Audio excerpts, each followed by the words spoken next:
Negative. Oh!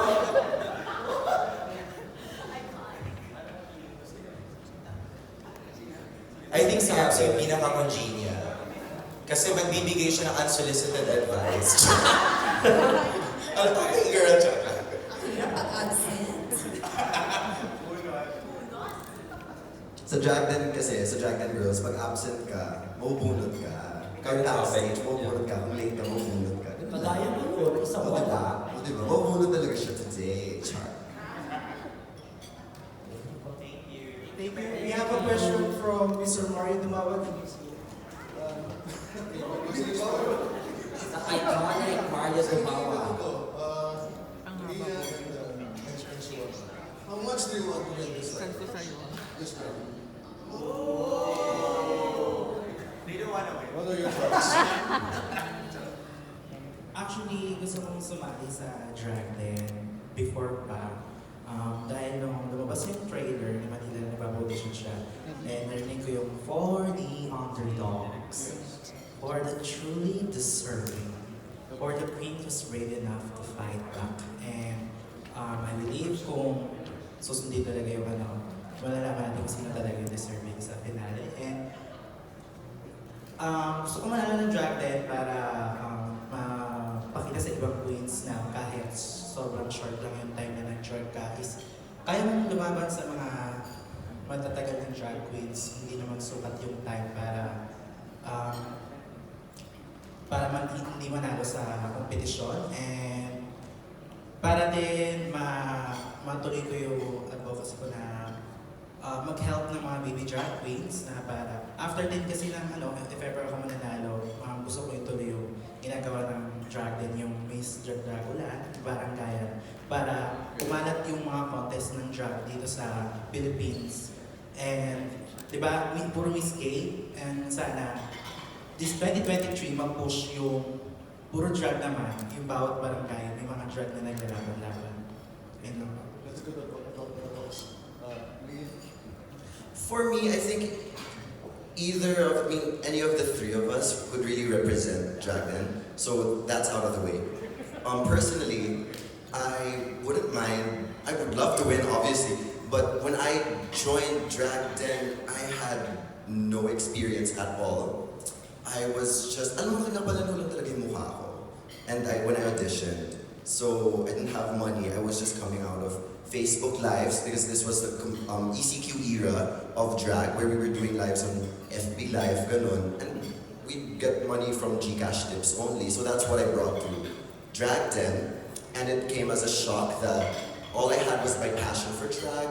That's what put me in the top 3. And I hope that inspires people and inspires young artists like me to not only respect the people who came before, the traditional and the OG drag queens of the Philippines, because that's what drag then is all about. And I hope that it inspires them to put themselves out there like how I did and see where it can take you. Just to be brave and take that step, that leap of faith. You're both winners. I think all of you are winners. My second and final question for Nicole. Yes, Tito Mario. Without questioning you, which one will you bless sa dalawa? What are the qualities that impress you the most? Kina, Iya, and Shawarma. So pili ako tip isa. Okay. Yes. Si Shawarma definitely, yung pusong Pinoy talaga. Parang yung story niya kasi yung may kurot ng, yung I feel like every Filipino family could relate to. Sorry na Iya, ligwak ka. Charot! Hindi si Naiya naman, yung parang very new generation na yung very outspoken, activist, tapos you're from UP pa. So parang the message na kinikarry mo, parang you can really lead a generation. So parang may sarili silang niche na group talaga that they both could lead. And I see the both of you as really, really strong empowered leaders. Thank you, Nicole. Bless. Bless. Bless the way. Thanks, congratulations for pushing the envelope and for coming back to the Philippines. Of course, I'm so happy to be here. Actually, all 8 of the queens are deserving to win. And it's one of the things that attracted me to the show is when Direct Rod told me that we were not eliminating people. I was really happy because it gave everyone all the time to impress us and show us what they have. And honestly, I would have loved to see all of them in the top 3, but the math doesn't add up if you do that. So all of them are quite amazing, and they will continue to represent Drag Den even if they don't walk away with the crown, which is very heavy anyway, and it will probably crush your wings. Yeah. Exactly. Alright, we have a question from Miss Nadine of Pop Dojo. Hello, so libre ko na yung airtime ba? I have 3 questions. Yes! Yeah, so first, I just want to give my message to Pura because you're one of my favorite drag queens ever here. Yeah, so... no, but this is for a good reason. So, I really have a soft spot for drag queens who break the mold and present a different side of drag, kumbaga. And like the recently crowned Danny Beard, I'm so happy to see a bearded queen locally. So, what is your message for drag queens who are coming from different perspectives and have unique styles like yours? Thank you for the wonderful question. I think that people have this idea of what drag is, but in reality, you make it whatever you want to make it. And I'm just happy that, you know, in my time with the show and with the format that it is, I was able to show my artistry, and I'm validated. And I want also people who are different out there, that you are valid and you're okay and you're loved and you are special and all of those beautiful things. Thank you. Amen. Amen. Okay, and then my next question is for Gregron. I know that you're wrapping up the season since the finale is this week, but Greg, season 2? Ano yun ulit? Season May season 2 ba? Oh. Let's hope. Yun lang. Bawal akong salita eh. Hindi, let's hope na sana meron. But for us naman, it won't definitely stop here. Kaya we also have live events such as the Miss Drag Dagulan. Nakadalawa na kami. So the goal is to bring Drag Den back to the streets. So even if walang bagong season na mayroon, just in case, diba? Yung vision ni Drag Den is a TV show ay magpapatuloy. Pero this time sa kalsada na. So, ayun. That's really exciting. And then, this is for everyone in Manila too. How has Drag Den changed your career and your life so far?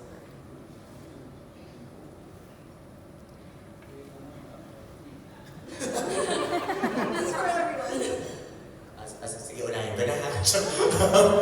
I think, well, obviously, because of our platform, we have more gigs. We get paid a little higher. Like, we can demand. But not much. We also want it to be still accessible. Because it's very important for us to make drag accessible. That's why we have events on the streets for people to actually appreciate, not just within the queer community, but also people of you know, who are straights. But yeah, like everyone can appreciate drag. It doesn't have to be queer. But in terms of my career, I think this is just the beginning. I mean, there are plenty of wonderful things out there for us. Anything to add? Sige, after, or, yeah, pwede ko bumalik doon, lalapitan ko. Sorry. Actually, Drag Den has really helped me and my personality kasi dito ko talaga na discover yung sarili ko na hindi lang talaga ako for impersonation, but I can also do drag as well. And ayun, it actually helped my career because at last I already have achieved one of my frustrations in life na to be an actor. So I got acting projects, and actually meron din ako paparating na acting project din this year. Nagkaroon ako ng sariling drag show which is Mudra Kells. So Mama Manila is gonna be a grandmama. Manila! So ayun, sobrang na-happy ako, and of course nakakatuwa rin yung yung mga guidance direct sa amin, especially when handling bashers online. So nakatulong talaga siya sa akin. Going into drag then, I had two mindsets. First is to win, kaso wala. And my second is, if ever I lose, I hope na somehow I get to, inspire, create an impact and all that. And watching the show and experiencing, the whole journey all throughout, I think naman somehow I managed to achieve it. Based from the fans and also the supporters, from mga nagtatanggap ng messages and support and all that.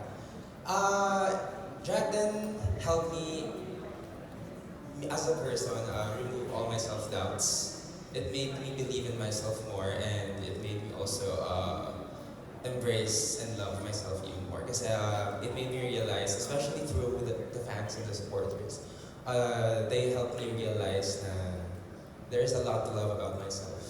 Ayun. Oh. Ako po, dati, ayun, may nagsabi kasi sa akin dati na tagal-tagal ko na nga sa industriya pero hindi pa rin ako kilala. So, nag-audition ako sa Drag Den. Ayun, dati 38 lang yung followers ko sa Twitter. Ngayon, 38 na. Ayun, tapos ang dami na nagpapapicture, gano'n.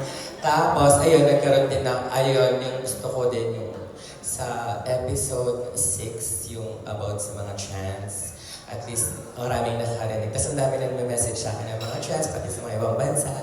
Gano'n na, napanood nila ako. Ayun, ang dami ko ng followers. Bye-bye. We have a question from Hermes of GMA Life. Hi everyone. This question is for Manila first. You've competed in a number of drag race seasons in the past.